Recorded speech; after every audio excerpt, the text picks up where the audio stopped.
I mean, I say we'll get started, but there's nothing on the agenda for today. Free for all, anything you want to talk about? I only have one thing that I wanted to bring up, which is if anyone had suggestions for people and or companies to reach out to for future guest talks.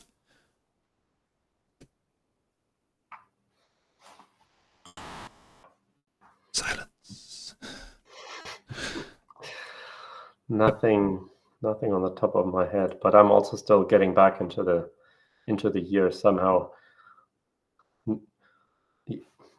Yeah, I feel I need to kind of remind myself where we were, where my brain was before the break. I want to say that I had some ideas last time we spoke, but I need to check my notes. Yeah, no rush. I've got a friend who is at Picnic Robotics that I'm waiting for an email response from, but it's been a while, so I might have to chase that up. And another friend that recently joined NVIDIA. I don't know if you've heard of NVIDIA. They're pretty big now, and maybe we can get someone from there. I think some cloud simulation stuff would be cool. I think I've mentioned that in the past. Would be good to get some simulation type stuff because that is a good cloud workload. It's a good point. NVIDIA is currently all over the map, probably because they are, like an investor friend of mine said, they are cash rich. So they are trying to get into everything, which is sort of what you have to do when you're flush with cash. You have to kind of build your next, you need to keep the growth going, but the market keeps expecting more and more and more of you. So they need to, that's why they're like everywhere. Right? Like you probably saw all of the announcement at CES. But yeah, robotics obviously is a big one for them. So I'm sure they should be happy to send somebody to present. Don't know if you've got any contacts that might be good as well. Otherwise, I'm talking to my friend or doing a general email. I don't know anybody specifically, but I could probably find somebody. I mostly just because they are so, again, they are pushing the Omniverse as a simulation for robotics so hard that I don't think it would be hard to get a contact. But I know some people who have worked there or maybe even do work there that I could ask. Do you want to send me your contact and I can see whether I can kind of, whether my contacts look somehow stronger or something like that? I imagine so. He's a recent hire, but I'll send it to you anyway. Yeah, the downside of my contacts is that they are recently left people. So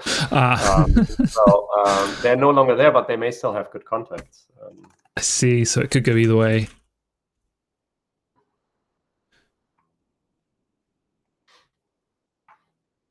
But yeah. Any Cloud Robotics news from CES that you've seen, or nothing specific Cloud Robotics? Well, there's this Cosmos thing that I still try to understand. They announced so much. I have a hard time parsing it all because sometimes I feel like they are ambitions or really old tools put together to do something new. I don't quite know. Yeah, I'm a little puzzled as to what of that is actually a new thing versus a new way of using existing NVIDIA technologies. So I don't quite know. I mean, they made a big deal out of the of this Cosmo thing for robotics, but I didn't look closely at it. Did you, Mike, by any chance?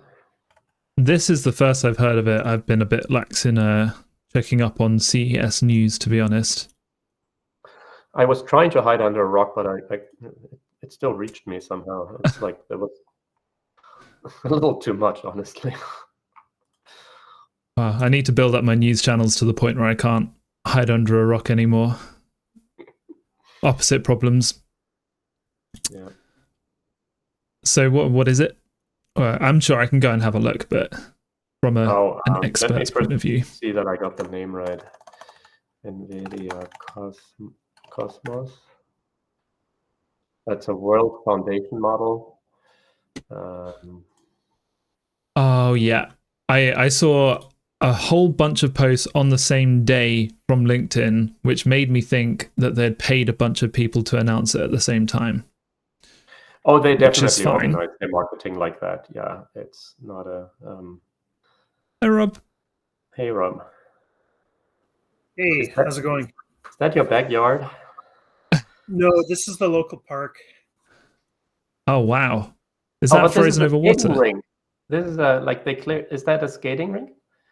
Yeah, Nice, this is sort of like the village square park for where I live. nice. Like reminds me when.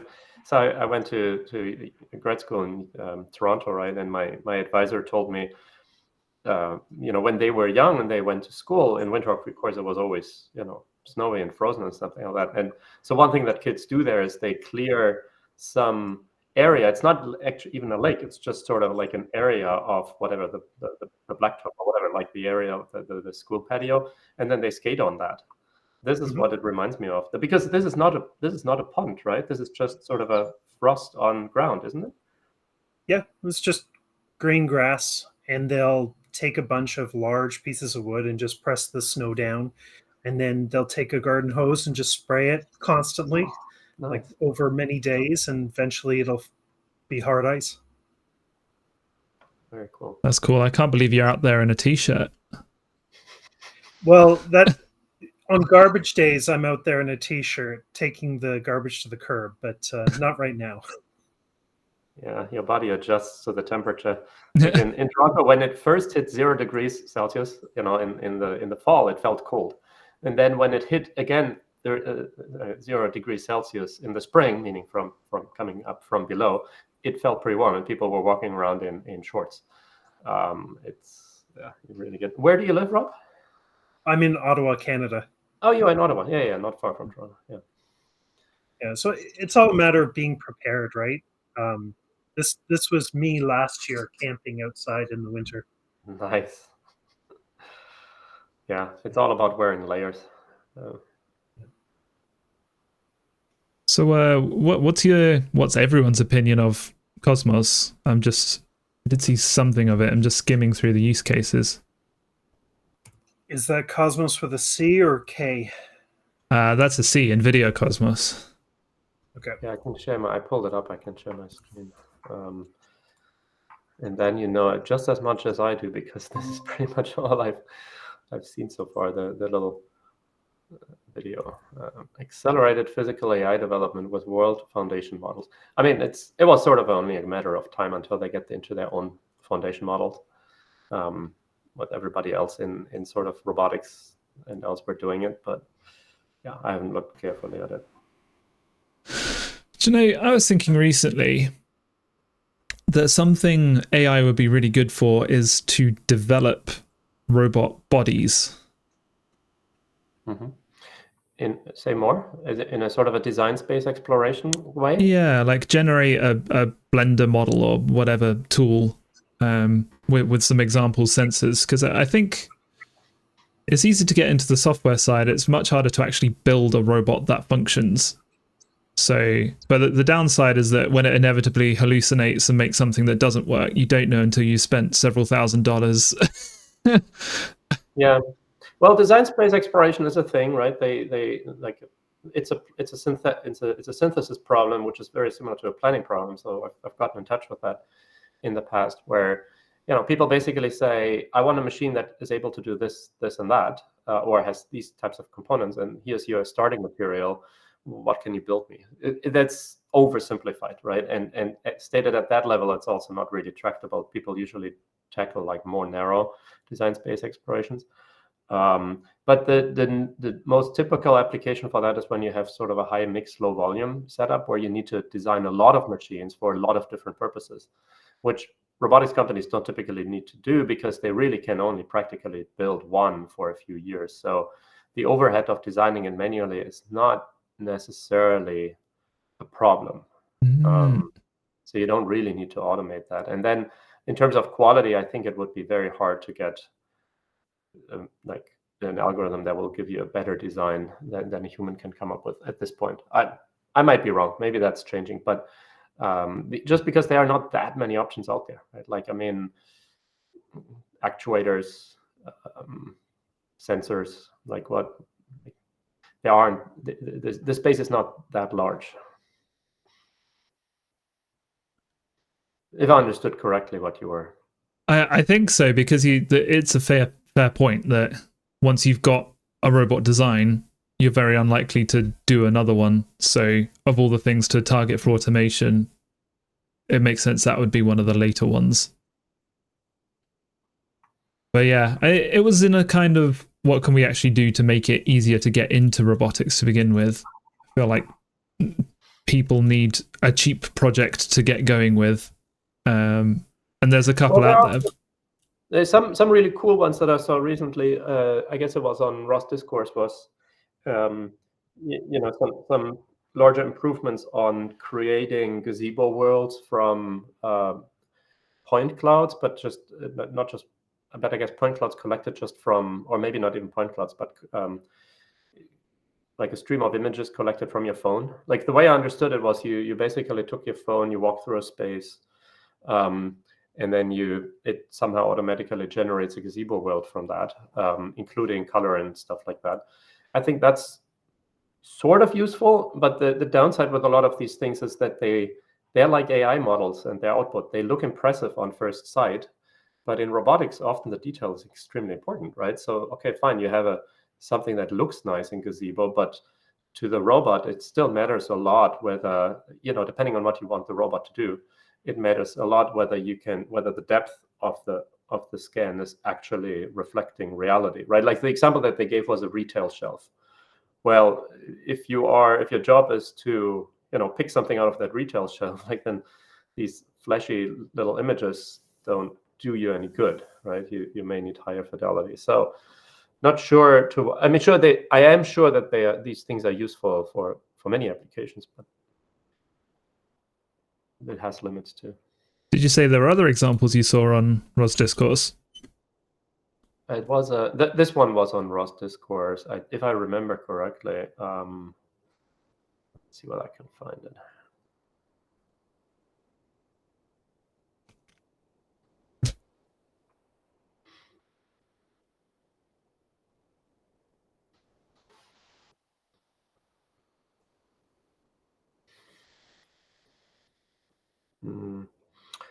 Don't see it right now. I'll have to send it to you offline. I don't think I can. Yeah, that's fine. I think my thinking was you can get these sort of basic line following type robots, but there's not really a next step up. There's like competition robotics, but they tend to not be, autonomous, realistic things, and they also tend to be like pretty expensive. I wonder if there's a sweet spot past the 2-wheel and a caster line following deal, which is still pretty cheap, but actually lets you do more stuff. And there's cheap arms now for like the ones that Lee Robot are using, the ones that are Hugging Face is pushing. I think they are $200 more or less. So combine that with the mobile base, with a cheap mobile base, and you have an imprecise mobile manipulator. Yeah, would be interesting to explore what you can do with that. I mean, it's really interesting because I don't know whether you remember, but Rethink Robotics' initial hypothesis that Rodney Brooks had at the time was that we can use cheap actuators, comparatively cheap arms, and make up for the imprecision using ML. I mean, that was sort of in a nutshell what he said. So you don't need to, that's why we can get robots everywhere into every factory. That's why they built Baxter. And they thought like that's how they can compete with like the KUKAs of the world. That was also before Universal Robotics and stuff. And I mean, they didn't succeed. But it could be a lesson in they were too early, because what we're seeing now with these cheap arms is exactly the same story again. And in fact, the arms are even cheaper. I mean, $200. The Baxter was probably, I don't know how much, but at least 100K. I don't know. And it's 2 arms, fine, but not much more. Yeah, so it will be interesting whether with the new AI can. Yeah. I think the intuition was really right. Probably the AI was not there yet when he tried it. It's a typical problem of like, very innovative thinkers, like especially those that come out of, a long academic career like Brooks. Of course, he also had built iRobot, and that that was also not a straight path, right? They were doing a lot of things before they came out with the Roomba. So it's not like they knew right away what the golden path was. But yeah, it could very well be that he was too far ahead with his thinking, and just the time wasn't right. I was reading his forecast and expectations that he writes every year about what kind of technologies will get there. And it's always a wonderful read because he knows so much. and he was bashing the humanoids I was reading. So he was somehow showing that most of the demos you have the humanoids walking, but while they're walking, they're not getting close to humans. And then only once they're stable, they are allowed to interact with humans, because basically they're not so trustworthy yet while they're walking. They might still fall, and they might still be dangerous to humans. It was really a good read. I didn't even know about this rethink robotics philosophy that you were telling about now. Very interesting. But somehow what LeRobot and Hugging Face are doing, though, are this end-to-end training, which we still didn't like so much the last time we talked about it, because it feels so too much machine learning in context to trust it in a different context somehow. But I don't see any way around it yet. I do not see yet a middle ground in which you somehow are really able to train to do a task and fix the little errors you might have by having unprecise end effectors and arms and actuators. And I still do not see the connection with a more generalizable policy, or a policy that is across embodiments, for instance. I still see no way there. I don't know if you've seen anything there. Yeah, I don't know either, but it's it reminds me, of course, of the old Q learning versus TD learning debate in MDPs, in reinforcement learning, where of course, or model based approaches, because of course Q learning, you're trying to map directly from the reward to your actions and then backpropagate that, and there your signal is very weak. And so Sutton realized that you need an intermediate signal, which is sort of this where temporal differences came from, right? And I'm reading Max Bennett's book right now, A Brief History of Intelligence. If you haven't read it yet, I'm only like 30% through, and I already love it. It's really good, and it explains a lot of the analogies between biology and how intelligence developed there, in parallel with how AI was developed, and of course, for not by coincidence, right? They influenced, like,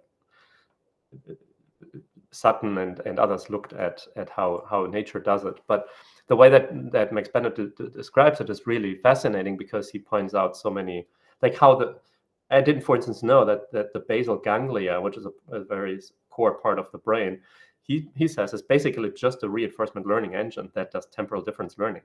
And it learns from the hippocampus, which is the hypothalamus, I think it is, which is the valence center, which basically says good or bad. So this is where the reward comes from, like it's being observed, like, oh, food, good. And then basal ganglia learns, oh, before we got the good signal, there was something else that we saw. Oh, I saw food on the plate. Maybe that's good, right? And so that's how. Anyways, fascinating read. And I only partially answered your question, but I think it is. I guess the point that I will make is this complete end-to-end doesn't make necessarily sense if you don't break down at least the training process, where you learn like transition functions and reward functions separately, and then do some propagate, like Bellman backups, like the normal MDP policy computation, right? In order to determine what you should actually be doing, rather than trying to map directly to the actions that you take from the state. I went to a robotics and simulations meeting here at my university, a different faculty actually than my university, and one of the presentations was about neuromorphic computing, and it was interesting because it somehow was much more trying to imitate the different parts of the brain, exactly, using different neural networks for doing the different things, and then putting it even in hardware. I think it's a collaboration with Intel that they're doing. It was really fascinating. But now good suggestion with this book. I will definitely get it and start reading it because it seems very, very interesting. Thank you. Yep, that's also going on my wish list. I was going to mention, actually, I was thinking of the biological equivalent when you were talking about inaccurate motors. I don't know how accurately muscles move, technically. I mean, they're essentially tugging on the base of a joint to move a limb, right? So how accurate is that versus motors? And do we make up for it because of our reinforcement learned behavior?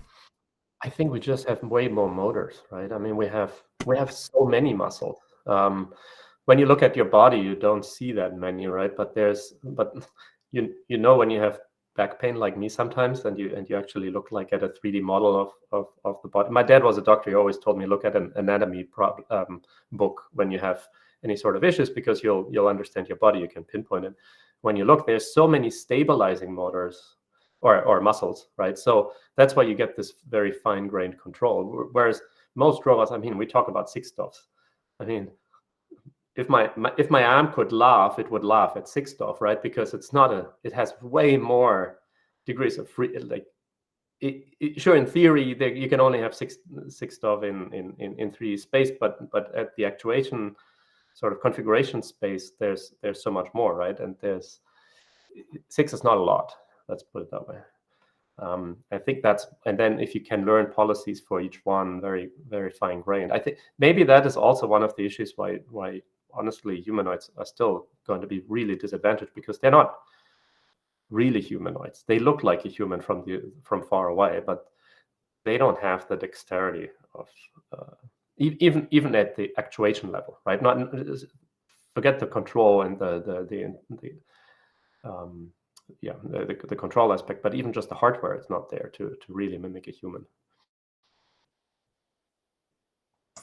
Yeah, and it's really interesting. For instance, also this point at that event where I went to, they were using one of these neuromorphic chips to process the stream from an event camera and then a depth camera, and they were combining them, and they were trying to, well, they were detecting hands, and they were using the hand detection from the event camera to then steer a robotic arm. And the robotic arm was really shaky, but then I didn't manage to talk to the people to understand whether it was shaky simply because the detection was quick and there was no filtering, no low band filtering of the motion that was detected from the camera. So if the signal was noisy by itself, or whether it was the actuators on the arm itself that made it vibrate. They had promised me the next time they would do the demo, it would look a lot better, but I would have to go back to see what the solution is, whether it was the problem with the actuators or the problem with the signal, the control signal.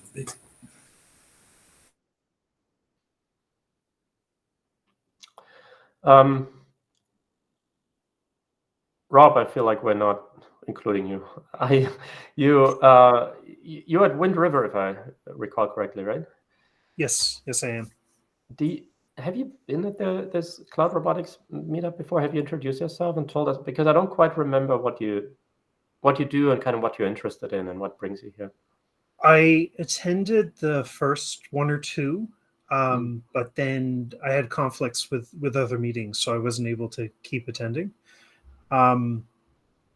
As far as my interest, so I'm the maintainer for the open embedded support for ROS. And so I'm interested in a couple of things. Like I saw that you had Tomoya do a presentation last month. So running ROS on something like Kubernetes to be able to orchestrate workloads between the cloud and edge is certainly something that I'd be interested in. The other thing that we're starting to sort of get ready for is we of course want to leverage the cloud to do the open embedded builds, but then once you've got that, you now have the ability to build either for the cloud or for the robot and then move those workloads back and forth. So I think that's probably the main thing that I'm looking at right now. And then anything, of course, to do with AI/ML, like you were talking about, and whether the inferencing and the learning is happening at the cloud, at the edge, or somewhere in between in the fog.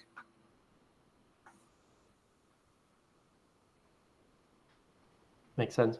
You say fog probably deliberately because you know fog ROS? Well, I say fog because we were part of Open Fog back when fog computing and dew computing and all of the other rain forms of computing were popular. Oh, okay. But you know about fog ROS in Berkeley, right? Yeah, I always have a hard time because I always want to pronounce it faux gras. Well, that's because yeah. No, it's cool. Yeah. Yeah, we had Eric Chen present here at one point. If you're curious about that, I think there should be a recording about that. If this is a type of fog that you are that you're interested in. One thing that we always do, obviously here is like for people that come here, we invite them to also present. So if there's things that you think could be relevant for this group that you've been involved with, we would obviously love to hear about it, especially if you have existing slides or presentations that you could just repeat, low overhead, no prep required kind of stuff. What would you say is sort of like the scope of this working group? I tried looking through the minutes, but I couldn't quite figure out how to tell if something was in scope or not. We've not formally agreed a definition of cloud robotics in this group. I would go by the one that I put on my own site, which is basically if there's cloud anywhere in the application, whether it's before, after, or during the application running, then it's cloud robotics. So if you upload your stuff to cloud storage, that counts. If you use cloud for OTA, that counts. And if you do inference in the cloud or IoT messaging, MQTT into a cloud provider, that's cloud. So that's mine. I guess we did an informal definition on the resources page of, do you know we've got a Cloud Robotics Hub? I put a link to the blog post for Eric's talk in the chat, but if you go there and go to the resources page, that's kind of our somewhat specific definition. Fantastic, thanks. Includes but not limited to the greatest get out clause. And when you guys define cloud, are you talking about public cloud with the hyperscalers, or could on-prem and private cloud also be a thing? I'd say that's included. I mean, clearly, as if it wasn't already clear from what Mike said, I think our general philosophy here is a little bit over-inclusive than, over-specific. So, yeah. Including just edge. So that's also fine. I mean, I think so I guess another way to look at it is that if you want to take a really far step back, when before ROS, there was no good shared middleware for robotics. Now we have ROS, and that gives us a great middleware on the robot. But once you actually want to deploy the robots, do any sort of application, it's not enough to have robots. You also need to connect them, and you connect them to something, and that something, on early drawings on the whiteboards used to be drawn as a cloud. That's why people called it the cloud. But it was a nebulous term, right? So the internet, some server somewhere, private, public, whatever. And I guess that's kind of what we are here generally interested in. Like what do you need from the cloud? How can you utilize it as you scale as you move from a prototype robot that does one thing to something bigger? Yeah, well put. I tend to tell people that it's important when you're going from 5 robots in the lab to more across different sites. I mean, it gets very complicated as soon as you start doing that. So, yeah, as an aside, I was watching the New Year's Eve drone fireworks with my son, and that just blows my mind with the number that they're getting up to now. I can't remember the record. I think they did 10,000 in the air, and then the same company a month later decided to break their own record. that just is incredible to try to manage that number of drones. Yeah. Does anybody know how that? I'm assuming they are dumb drones, meaning that they get all of their control signal over the, like from a remote controller. They are not. It's not actually a distributed system. It's more. It's better to think about it as a pixel display, and then every pixel is being told not just color but also XYZ. Is that right? They made a passing comment about running it all on one laptop, which terrified me if anything were to happen to that laptop. But I'm not sure how much truth there is in that. No, but I mean that. Okay, yeah. I better hope that they mean they control from that laptop, but every drone has its own safety protocol if it doesn't get a signal, right? Which is sort of a safe shutdown or whatever, safely land, whatever it is. I hope so, but. No, the default if they lose the signal is become a crazy killer robot. That's when they lose the signal from the control signal from the laptop. They're really scary. Too so many drones in the air. I think when you think about military, that's I have too many images from Ukraine in my mind. That's a bit scary.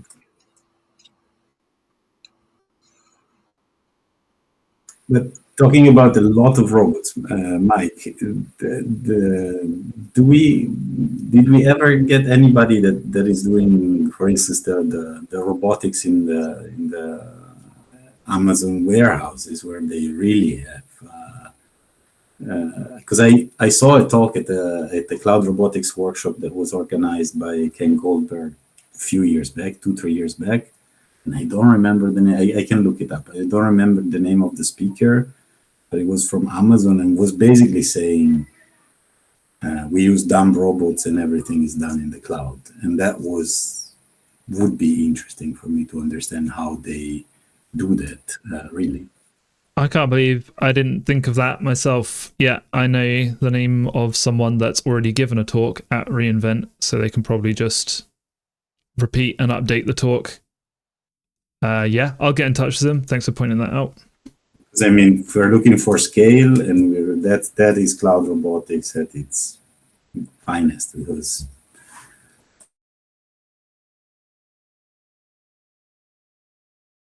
yeah, good call. So, Rob, I don't know. I don't want to bang on about the hub. It's just kind of where we put everything. There was a survey we did on the state of cloud robotics. So some interesting stuff there. If you weren't aware, and also if you have something to talk about, but if you know of someone or there's something you want to hear about, we're generally looking to get more people in. That's most of what this group does at the moment, is tries to put resources online and contact more people to put more resources online. Mm-hmm. Cool. Otherwise, we're just another topic of conversation could be, should we repeat another let's try out someone's technology like we did with Xeno? We had a Xeno tryout session. We could do another tryout session maybe with KubeEdge or something else. What are feelings about that? That'd be cool. Have you guys spoken with the Dexori guys? Not in this context, no. Why do you bring them up? They were at ROSCON in Odense, and they had their robot there. And I spoke with their CEO for a little bit just about how they did their updates to the robots. And it was just sort of interesting. They were using Balena to do all of their over-the-air updates. Mm-hmm. And it was just interesting to hear about how they deliver the robots to the customer, because they don't sell the robots to the customer. And all you need to do is make sure to provide a data channel for the robots to call back home. And instead, what they're doing is selling the data back to the customer. So the robot is just an employee, and the data is the actual service they're paying for. Mm-hmm. Yeah, it's interesting. I mean, obviously, I don't know whether you know anything about what I'm doing, but because of transitive robotics covering. There's some overlap with what Balena purports to do or does, and I actually get a lot of people coming to me saying that they tried to use Balena and they were not satisfied. And my take was always because it was built for IoT, which is still robotics is so different from so many things, right? It's not quite a data center. It's not quite IoT. Yes, there's some overlap with both, but so interesting to hear that Dixari is still happy with Balena. But it sounds like they also build a lot of their own stack around it. Yeah. So yeah, that'd be interesting. How well do you know those people? Would they, if you invited them to present here, do you think they would be open to that? I just had like a 10-15 minute conversation, but it was interesting because they were presenting other things about how they have their build system and leverage the cloud for that, and they're running Ubuntu containers, but on the Balena host, which of course is not Ubuntu. So it was just interesting hearing some of the design decisions they'd made. They seem to resist the urge of inventing everything themselves and rather taking bits and parts. So it would be interesting to know how well things worked together as opposed to taking a whole beholden stack provided by a large company. I'll get in contact with them. Thank you. We'll see if Christian pipes up with questions about how Balena's terrible and have they tried transitive. I'll try to hold back. No, I that's actually the context in which I've talked to them in the past. But they seem to have built a lot themselves already. So that's why we didn't further that conversation. But I'd love to find out. I mean, I think it's a very cool company, and they're also a big ROS supporter. And it's always good when you have companies that are very actively and vocal about supporting ROS and they are successful, right? Because a lot of people out there are saying like, well, yeah, it's good for prototyping, but once you want to build a business, it's no good. And I don't want to believe that. So I like to see counterexamples like that. Yeah, it very much feels like Linux from 20 years ago, right? Where the large telecommunication providers were starting to put them into their network equipment, and then you had all sort of other people saying, no, Linux will never succeed. Yeah, look, their jobs drop when NVIDIA just announced that they're going to get into the desktop PC market and is going to run Linux on these. I don't know whether you saw about that little Blackwell device, $3,000. Apparently, like I don't know this AI hardware space so very well, but I follow some I had somebody explain it to me, and he said it's a crazily cheap device for what it does. So anyways, there may be yet more Linux growth to come. But yeah, I mean, the comparison is flattering for ROS, of course, right? Because Linux is a very well working open source project, whereas with ROS we have so many problems, right? And one of which is that there aren't a lot of resources that are contributing. I don't. Do you guys? Does Wind River use ROS? Is it built or not? Is it how? Sorry, do we use ROS? Yeah, I don't. I'm trying to recall. You're a framework as well, right? Like for. So Wind River is most known for VxWorks, the real-time operating system.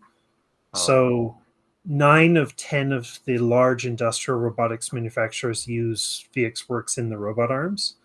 To my knowledge, we don't have any customers that are putting ROS in production devices today, but there's a lot of general interest. And so my colleague Andrei Holodny has been porting the latest ROS 2 releases to VxWorks, and I've been doing that for Open Embedded and Wind River Linux as well, so that when people are ready to go and put ROS into a drone or a car or what have you, it's all ready to go for them. Great. Yeah.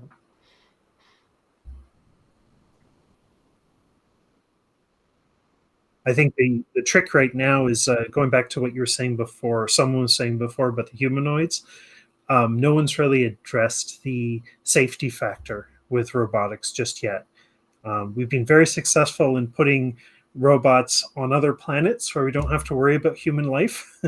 But when it comes to bringing them home and having them around us, then suddenly you have to go through and do safety certification.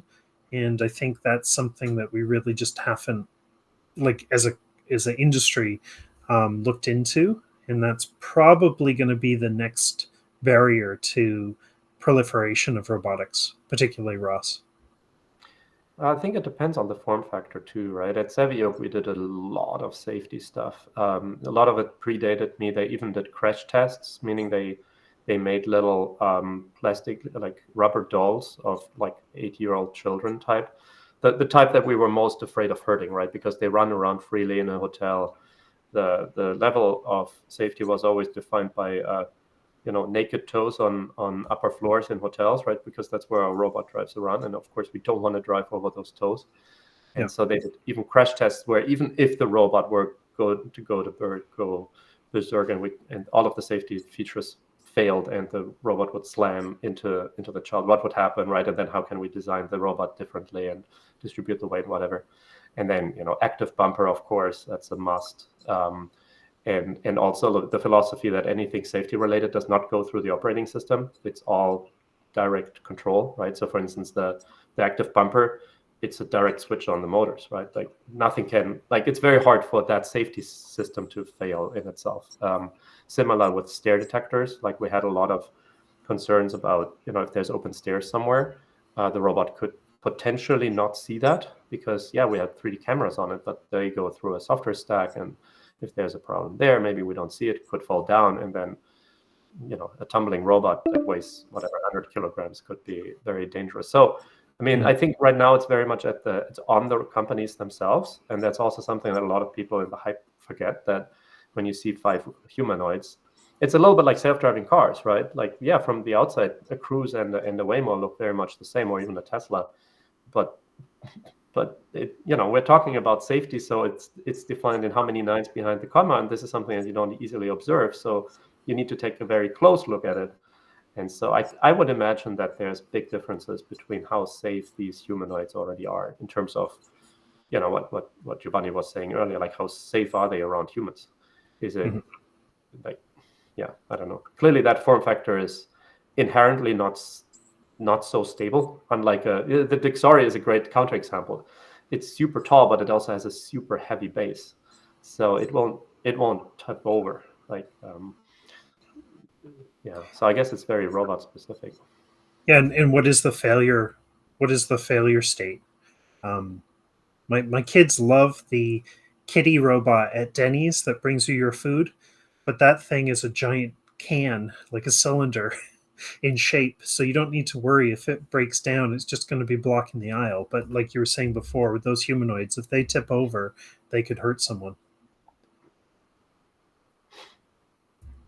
Yeah, that's a good point. Not to mention things flying in the air.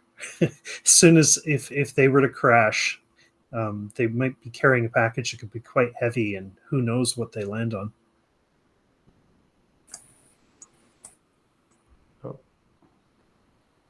Yeah, Rodney Brooks was exactly writing about this, about anybody that ever worked with humanoids typically are aware to stay away from them while they're walking. Or if they get close to them, is to catch them from behind while they're falling, because it's still quite common. But I agree with you, Rob, about the safety. We were writing a proposal with an Italian company for robotics, and they do industrial robotics. So we were writing a joint research proposal, and of course, I immediately saw the difference between the guys that are installing things at other companies and have the huge checklist of the regulation for using the type, for setting up the type of robots depending on how it's classified. In Italy, at least, depending on what type of classification it is. And then us that we're doing a mobile manipulator, which is also supposed to be collaborative, so it doesn't fall into any of the categories of the laws, and hence they were already scared by the fact that there's no exact regulation, and they didn't know which safety procedures to follow and which checks they would have to do. And we were somehow saying, yeah, regulation follows research, but there's going to be regulation will come, and there's going to be some work into making sure these systems are safe. Yeah. To tie this back to the Cosmo discussion at the beginning, I know with our family cat, she's always trying to go between her legs. I would love to see a virtual test environment for humanoids that had cats that were trying to trip up the robot and try to figure out how to get out of that one. Yeah. Indeed, and better do it in simulation, indeed, than with real cats. Exactly. I guess you just need to make it safer than humanoid people rather than 100% safe. It's actually, now that you say that, it's a little funny that, so we've seen dogs, four-legged robots, they are very stable, right? Because, and they're, a cat walking through it, I don't care.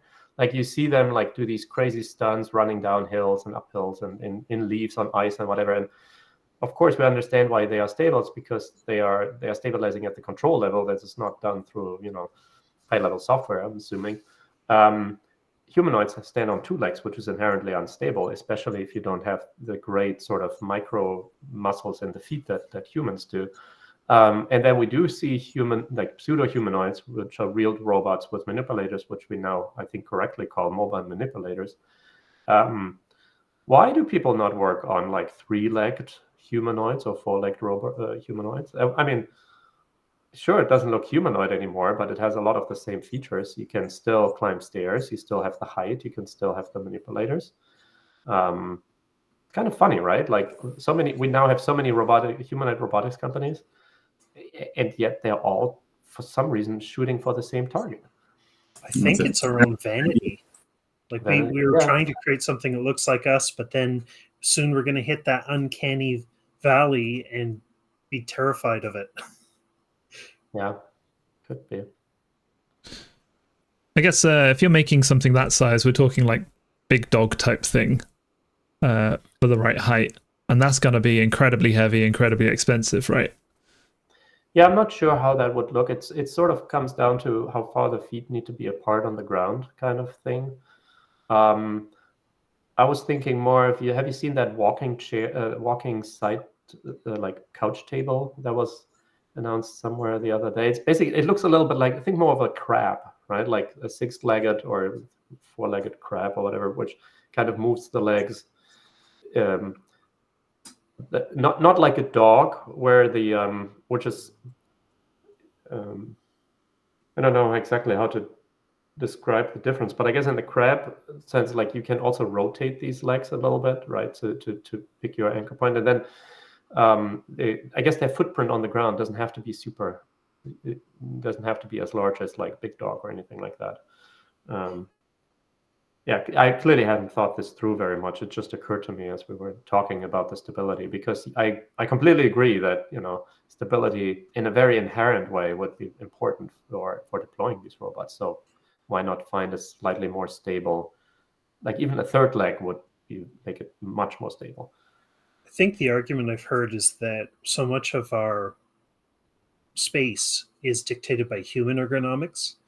And so they try to mimic a human, because even simple things like stairs and doorknobs and doors, they become a challenge if you're not humanoid. Definitely. That's definitely the argument. But people also have dogs at home and they have no trouble climbing stairs, right? And of course, we know why. So I think a middle ground where for the upper torso and the manipulation, definitely, right? Like that's where a certain height is required, where you need to have a certain shoulder width and whatever to handle doors and so forth. But if you had I don't think it would hurt then I don't think the third leg would necessarily get into the way. I don't know. I should ask somebody who has been studying this. I'm sure there's some literature out there for it, but I never really did. even a humanoid that can go onto 4 legs when it's moving around larger distances. Or bearoid, I guess you'd call it. Well, for me, it's not so much about the ability to go down. I'm just trying to address Rob's comment, which I think is a good one, which is, how can we make these robots actually safe and stable? Well, safe was really the impetus, and I think what Giovanni said is correct. The biggest threat that they pose is them falling over, and so somehow like a natural stability would potentially help. The thing that strikes me as odd is we give them a torso and a head as well. Like we make a asymmetrical form, and I would think that something that was almost like a spider that was all legs, that was ambidextrous, would be easier rather than giving it this odd shape like a human body. Almost like an octopus. I would think an octopus might be a more ideal shape than a humanoid. Yeah, it's funny you mentioned that, because in that book that I'm reading, the Brief History of Intelligence, he's delineating where in evolution there was a split between octopus and those types of animals, and then everything else, which are called bilaterians, because we're all symmetric, right? We have like left and right, and that simplifies in the evolution. That simplified a big problem, which was steering. Steering was the problem of getting to food, right? Instead of just sitting around. And as an octopus, you have so many degrees of freedom. And I guess he was saying that evolution succeeded in this bilateral space so well because now steering was a simple choice of going straight or turning. Right, and those two basically combined randomly, like maybe I turn and then I go forward. Oh, food, let's keep going, right? Or no food, okay, turn again. So the control signal, the control mechanism became so much simpler. Obviously now we understand a lot more about intelligence, so the argument could be reopened. But I wonder whether that still applies as we're building the AI or the control for these humanoid or other like artificial bilaterians like dogs too. Does he talk at all about the fact that the octopus has a brain in each tentacle versus having a single brain? I think he mentions that, but I don't know whether he relates that to that, back to the neural control problem that comes from that. Yeah. I think he does. I think there's right. That's also like it's a very different design. It's really more of a distributed system rather than one that is centrally controlled, right? I guess that's kind of what you're getting at, right? Right. I guess I'm just looking it up. It looks like they do have a central brain, so it's decentralized, not distributed.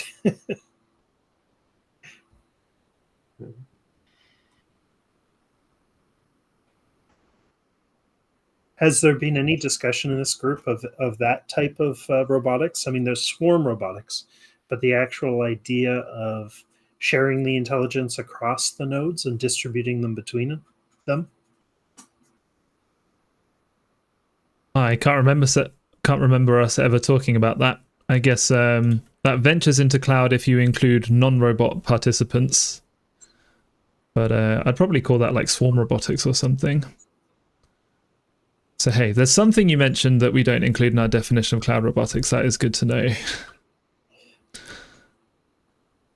I realize we've only got a couple of minutes left. I thought I'd wrap up a few points. One on guest speakers. I'll contact NVIDIA, someone from Amazon Robotics, and the company you mentioned. I have it saved, although I don't remember the name. Next session, if there's no guest speaker, we'll do a CubeEdge test. And as a group, we've decided that Octopus is the optimal form of robot, and we'll recommend it to everyone. And I think that's it. So we've got 2 minutes left, but I just wanted to say that before the call kicks us out. Is there anything we would need to prepare for in advance if we want to do the CubeEdge test? We tend to try to keep offline work to a minimum because I mean, things change, but in the past we were all very busy with other things, and so often it just didn't happen if we had any sort of homework. And it also meant that, especially if in then the announcement when we say like, come to our meeting next Monday because we're doing this, that, if it sounds like you have to prepare for that, then we want people to come, right, and attend. And I think so. Last time we didn't prepare anything. Like on the spot, we pulled up the documentation and we just did it. And I thought, to me, that felt like a very good use of our time, actually. So from the meeting announcement, I've forgotten his name. I'm doing terrible with names, apparently. He reached out and gave me the link and recommended that we follow that tutorial for the RosCon. Tomoya, yeah. Yeah, Tomoya, thank you. Wait, no, sorry, it was Julian Enoch that was for our last one, but it would be Tomoya for KubeEdge. So Tomoya was very responsive, so I'll probably ask him if he's got any recommended links, but that's all the prep. Any members can come with their normal laptop. Okay, sounds good. Sounds good. All right, well, see you guys next time for either a guest talk or KubeEdge, depending on if we get lucky with a guest speaker. Thanks for coming. See you then. Thank you. Bye. Bye.